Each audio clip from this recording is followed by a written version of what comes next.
اور قرآن مجید نے ایک دوسرے مقام پہ ارشاد فرمایا وَلَا تَكُونُوا كَالَّذِينَ نَسُوا اللَّهَ فَأَنسَاهُمْ أَنفُسَهُمْ، ان لوگوں کی طرح نہ ہو جانا جنہوں نے رب کو بھلا دیا، وہ بھول گئے، اپنے رب کو بھول گئے، غفلت ایسی طاری ہوئی سویر سے لے کر شام تک اور شام سے سویر تک دنیا اور دنیا ہی مقصد حیات بن گیا۔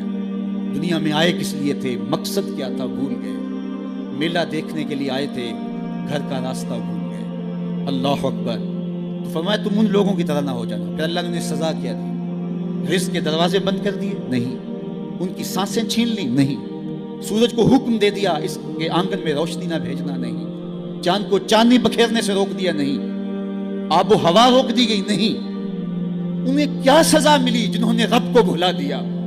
فرمایا فَأَنسَاهُمْ أَنفُسَهُمْ، اللہ نے انہیں ان کی ذاتوں سے انہیں بے خبر کر دیا۔ جو خدا فراموش ہوئے وہ خود فراموش ہو گئے، انہیں اپنے آپ سے ہی آگاہی نہ رہی۔